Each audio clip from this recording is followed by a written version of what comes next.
Good morning friends, welcome to shorthand helpline. Shorthand helpline में आप सभी का स्वागत है। तो चलिए स्टार्ट करते हैं डिक्टेशन। चूँकि जुकाम सही होके एक बार फिर से हो गया था।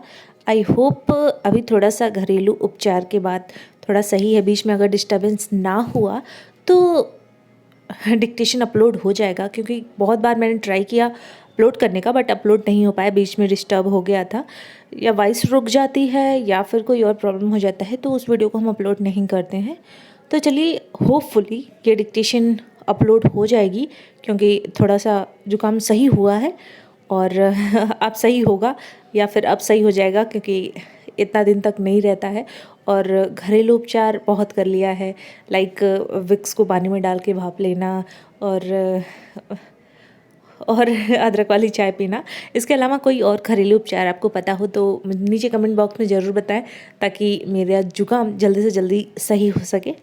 तो चलिए स्टार्ट करते हैं डिक्टेशन। इसलिए आउटलाइंस हम इसमें शो नहीं करा रहा है, बट इसके पीडीएफ आपको दे दी जाएगी, तो आप वहाँ से देख लीजिएगा, ताकि वीडियो ज़्यादा लंबी ना हो और ये वीडियो कंप्लीट हो जाए और आपको डेली वीडियो मिल सके। 80 शब्द प्रति मिनट डिक्टेशन स्टार्ट होगा 3 सेकेंड बाद। स्टार्ट। संसद के शीतकालीन सत्र में हंगामा होने के आसार दिखना कोई नई अनोखी बात नहीं।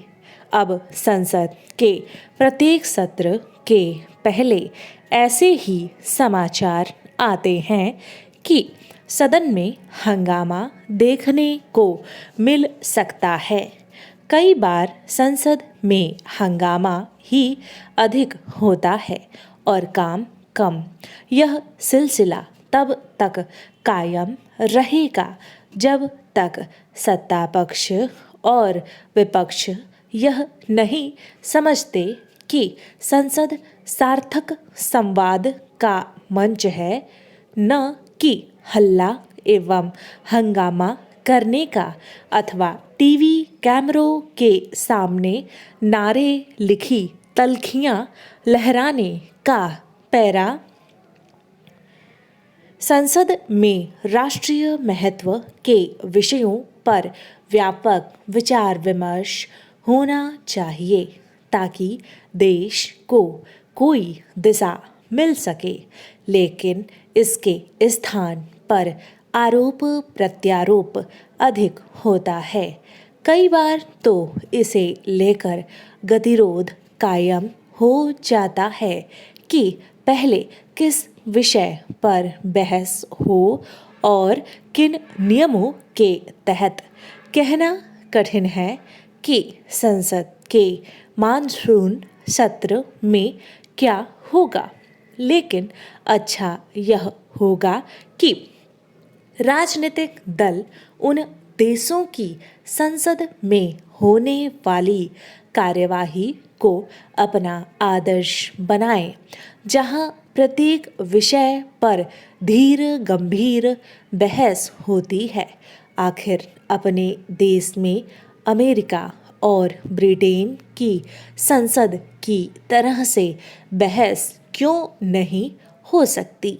यदि संसद में होने वाली बहस का स्तर ऊंचा उठ सके तो देश सबसे बड़े लोकतंत्र के साथ साथ श्रेष्ठ लोकतंत्र की दिशा में भी तेजी से आगे बढ़ सकता है। पैरा। राजनीतिक दलों को इसका आभास होना चाहिए कि भारत का विश्व का सबसे बड़ा लोकतांत्रिक देश होना ही पर्याप्त नहीं। उन्हें इससे भी अवगत होना चाहिए कि संसद में होने वाली बहस के गिरते स्तर के चलते उसकी गरिमा में गिरावट आ रही है और आम जनता संसदीय कार्यवाही को लेकर उत्साहित नहीं होती। पैरा। संसद में प्रायः विपक्ष को यह शिकायत होती है कि उसे अपनी बात कहने का अवसर नहीं मिलता। इस शिकायत को दूर करने के लिए संसद का कुछ समय इसके लिए आरक्षित कर देना चाहिए, जिसमें विपक्षी दल जिस भी विषय पर चाहें अपनी बात रख सकें। पैरा, इस पर हर्ज नहीं कि सर्वदलीय बैठक में विपक्ष ने यह संकेत दिया कि संसद के मौजूदा सत्र में महंगाई, बेरोजगारी और आर्थिक रूप से पिछड़े वर्गों के लिए आरक्षण जैसे विषय उसकी प्राथमिकता में होंगे। जहां सत्तापक्ष को इन विषयों पर विपक्ष की ओर से उठाए गए प्रश्नों का उत्तर देने के लिए तत्पर रहना चाहिए, वहीं विपक्ष को भी यह आभास कराना चाहिए कि उसका उद्देश्य अपने सवालों के जवाब पाना है, न कि हंगामा कर सदन की कार्यवाही ठप करना। सत्तापक्ष को इसके लिए भी तत्पर रहना चाहिए कि संसद के इस सत्र में प्रस्तावित विधेयक पारित हों। ये विधेयक व्यापक विचार विमर्श के साथ पारित होने चाहिए। जब कभी आवश्यक विधेयक संसद में अटके रह जाते हैं तो इससे कुल मिलाकर देश को नुकसान होता है। 80 शब्द प्रति मिनट डिक्टेशन समाप्त हुआ। अब बारी है 100 शब्द प्रति मिनट के डिक्टेशन की। तो चलिए स्टार्ट करते हैं। आई होप आप लोगों ने चैनल सब्सक्राइब कर लिया होगा, क्योंकि इतना कहने के बावजूद बहुत से लोग हैं जो डिक्टेशन तो लिखते हैं बट चैनल को सब्सक्राइब नहीं किए हैं, और जिन्होंने सब्सक्राइब किया है उन्होंने बेल आइकन नहीं दबाया है, तो उन्हें जब भी वीडियो कोई अपलोड होता है तो उन्हें नोटिफिकेशन नहीं मिलता है। और कुछ लोग जो देखते हैं, लिखते हैं और लाइक नहीं करते हैं। वो सोचते हैं कि अगर हम लाइक कर दें तो हो सकता है हम सेलिब्रिटी बन जाए या फिर ज़्यादा व्यूज़ आने लगे। तो ऐसा कुछ नहीं है, आप लोग का बेनिफिट्स होगा इसमें, क्योंकि हम डेली डिक्टेशन अपलोड करने के लिए बाध्य होंगे यदि ज़्यादा से ज़्यादा लोग देखेंगे। और देखेंगे लिखेंगे कैसे हमें पता चलेगा? वो लाइक से ही पता चलता है। कितने लाइक मिल रहे हैं, कितने लोगों को पसंद आ रही है डिक्टेशन, उस हिसाब से। तो चलिए स्टार्ट करते हैं, ज़्यादा बातें ना करते हुए। 100 शब्द प्रति मिनट स्टार्ट होगा 3 सेकेंड बाद। स्टार्ट। किसी भी सार्वजनिक भवन का निर्माण करते समय यह सुनिश्चित करना प्राथमिक और अनिवार्य होना चाहिए कि उसमें किसी शारीरिक बाधा का सामना कर रहे व्यक्ति को जाने में परेशानी न हो। हालांकि बहुमंजिला इमारतों में अब आमतौर पर लिफ्ट या अन्य व्यवस्थाएं की जाती हैं, लेकिन अक्सर ऐसे मामले सामने आते रहते हैं जिसमें सभी सुविधाओं से लैस कोई भवन बना तो दिया जाता है, मगर उसमें यह ध्यान रखना जरूरी नहीं समझा जाता कि अगर किसी व्यक्ति के पाँवों में दिक्कत है तो उसे ऊपरी मंजिलों पर या कहीं भी सीढ़ियाँ चढ़ने में किस परेशानी का सामना करना पड़ेगा। पैरा, यह अदूरदर्शिता और अव्यवस्था अगर कहीं अस्पतालों तक में दिखती है तो इसे एक विडंबना ही कहा जाना चाहिए। दिल्ली के कुछ अस्पतालों में दिव्यांग जनों के आने जाने के लिए लिफ्ट या फिर सपाट सीढ़ी यानी रैंप के अभाव की खबर हैरान करने वाली है। सवाल है कि इसके निर्माण से लेकर अब तक इस पहलू पर गौर करना जरूरी क्यों नहीं समझा गया, जबकि अस्पतालों में इस तरह की व्यवस्था को अनिवार्य माना जाना चाहिए। पैरा, गौरतलब है कि दिल्ली के सफदरजंग अस्पताल में पुस्तकालय में आने जाने के लिए दिव्यांग विद्यार्थियों के लिए लिफ्ट और रैंप जैसी व्यवस्था नहीं की गई है। वर्धमान महावीर मेडिकल कॉलेज के पुस्तकालय में जाने के लिए दृष्टिबाधित विद्यार्थियों के लिए विशेष टाइलों वाले रास्ते से लेकर अन्य दिव्यांगजनों के लिए जरूरी सुविधाओं का ख्याल रखना जरूरी नहीं समझा गया है।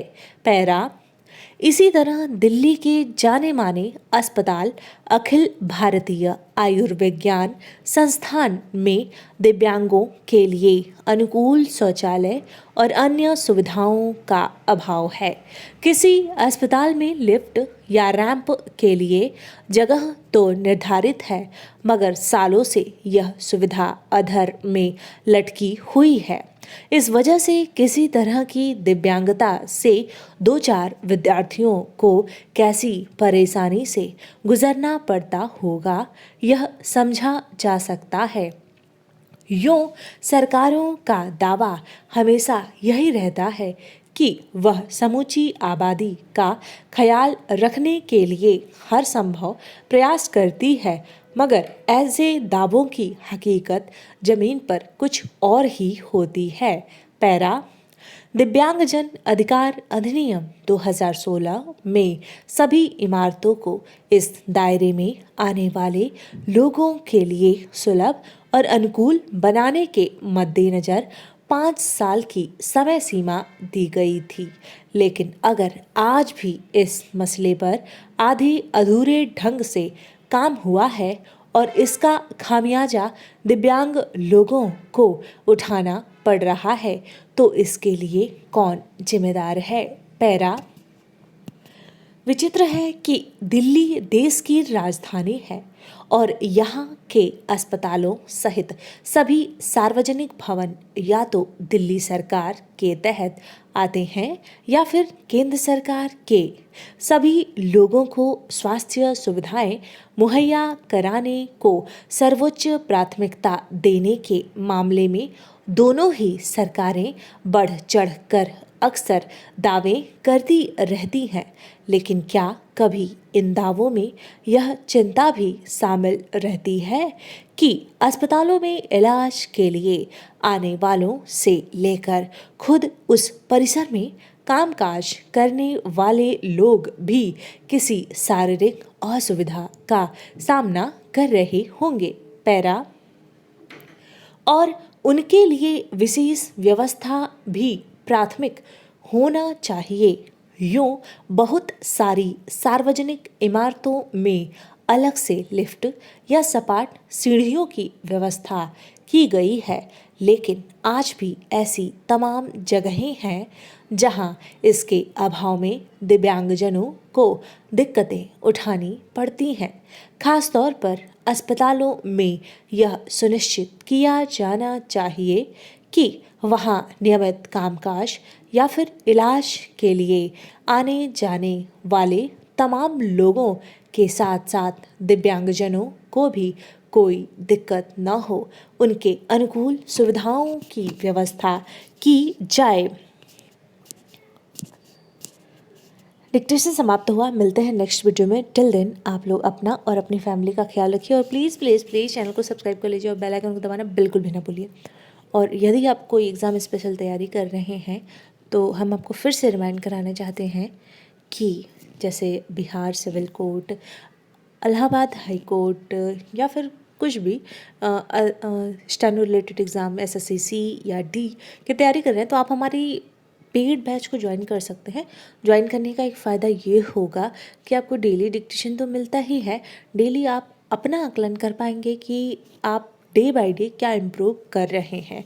और एक दिन ऐसा आता है कि एग्ज़ाम आपको टेस्ट जैसा लगने लगता है और आप उसे ईजिली हैंडल कर पाते हैं, और जब रिज़ल्ट आता है तो देखते हैं कि हमारा सिलेक्शन हो गया है, तो फिर तब आपको लगता है कि आपको पहले ज्वाइन करना चाहिए था। तो इन सब चीज़ों से बचने के लिए आप प्लीज़ हमारे पेड बैच को ज्वाइन करें। ज्वाइन करना ना करना आपकी मर्ज़ी है, बट एक बार डेमो ज़रूर देख लें। डेमो लेने के लिए आप हमें डायरेक्ट मैसेज कर सकते हैं, जिसमें आपको डेमो की ID और पासवर्ड दी जाएगी। आप वहाँ पे उसे लॉगिन करके चेक कर सकते हैं। धन्यवाद।